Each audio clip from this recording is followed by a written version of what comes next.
Today I'm going to show you how to set the time on an NH35 or 36 movement. Now the Seiko NH35/36 is the same movement as the 4R35 and 4R36s you're going to find in Seiko's lineup.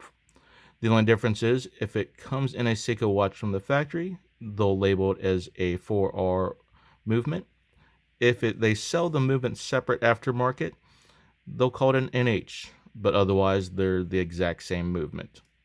The only difference between a 35 and a 36 is the 35 only has a date wheel, which means there's a wheel underneath that shows you what date it is, and the NH36 has a day and a date wheel, which means there's an additional wheel closer to the inner circle that will show you what day it is.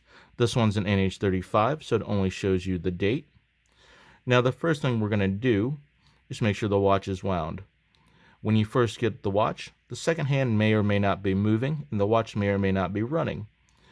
Now, this watch doesn't use batteries because it's automatic, which means that there's a rotor on the inside that's spinning as you move the watch around through daily wear. Or you can hand wind the watch to wind a spring inside that essentially charges the watch. With the fully wound watch, it'll run for about 40 hours. So, in order to charge the watch, you can either do it one of two ways. The NH35 and 36 has a hand winding function, which means if you unscrew the crown, and keep note, not all watches have a crown that unscrews, some just pull out. But you're going to take this crown out to the first position, and we're just going to spin it clockwise. This right here is actually winding the watch. With the NH35 and 36 movements, it's not going to hurt the watch. You can't overwind it. On older mechanical watches, you do reach a point where either the crown will stop or things get completely fucked up. But this one's already wound, so we'll screw the crown back in for now. The other way is either just gently shaking the watch like this, or if you're like me, the Seiko movements I feel are robust enough where you can literally just smack them against the palm of your hand, and you'll feel the rotor inside moving around really fast, and that'll charge the watch as well. So the next step is actually setting the time and date. So what we want to do is get a good frame of reference. This is a quartz watch that keeps really good time, just a standard G-Shock, or we can use something like time.gov and get a more precise measurement. But we want something that shows us the seconds, shows us the date, and obviously shows up the time. So what we're going to do first is we're going to set the date. Now, the important thing about setting the date is that you don't want to set the date or actually turn the date wheel itself between 9 p.m. and 4 a.m. So what we're going to do first is pull the crown all the way out and just rotate the hands until the date turns over so we know for sure we're past 4 a.m.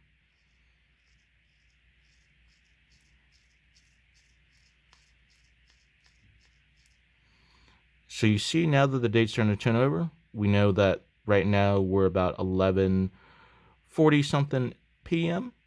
And as soon as we hit over this 12 o'clock marker here, we're going to be in a.m. time. So now it's the a.m. on the 2nd. And we're going to get it so we're past 4 a.m. so we're not damaging any components. So now that we're past 4 a.m., we're going to put the crown back in 1. Now it might be easier just to click it all the way back in and click it out one position. Now we can change the date.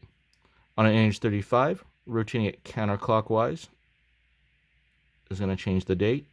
If there's an NH36 with a day wheel, you'll move it clockwise in the same position to change the day. So today is the 21st. So what we're going to go ahead and do is set it to 1 day before the current day.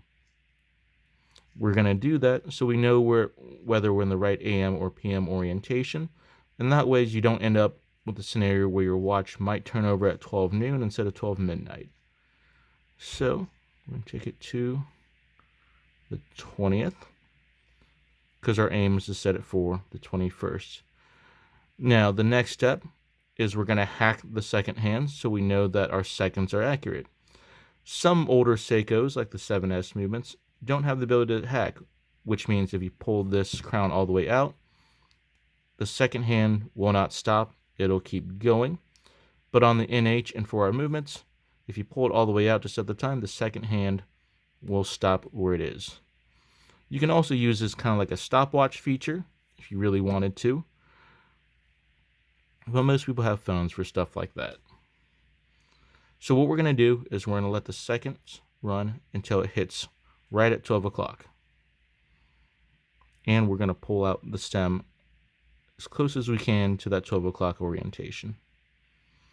So we're waiting. You're going to get ready. Here comes 12. And all right, close enough. So now what we're going to do is set the actual time. So right now it's about 10:38 in the morning. Now you can race the clock, but I like to be conservative. So we're going to set this to 10:40. That gives a minute and about 15 seconds to get everything done. So we're going to rotate this until the date changes. That way we know for sure we're in the correct AM or PM setting. So then now we're on the 21st. We know it's AM because the wheel just turned over. And we're going to go to 10 and then 40.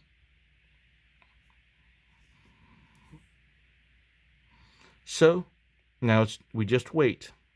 Once this hits 10:40, we're going to press the crown in and the second hand's going to start going again. And that'll give us the most accurate time possible until this watch runs out of juice and we got to reset it again until you stop wearing it. Now, a quartz watch will lose a few seconds every month. Most automatics will lose, Seiko specs about 30-40 seconds a day. So keep in mind, you will lose more accuracy than a quartz. So we got about 8 seconds left here.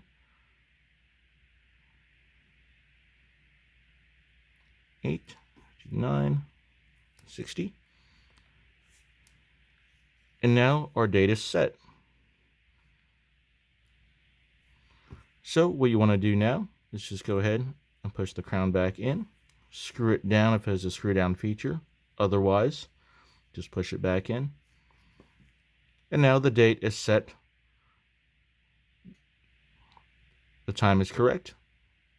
And if all goes well, as long as you keep wearing this watch, it'll turn the date over correctly and keep time as well as it can for an automatic watch. You may have to do this every single time you stop wearing the watch for a few days, but you can also use the hacking function to readjust the time if you're anal about being off by a minute or two over the course of a week, in which case you can just move the second hand up, hack the second hand, and read through the last part of the process like we did. But I hope this helps, and congratulations on your new automatic watch if that's why you're watching this video. I'm trying to make it as simple as possible.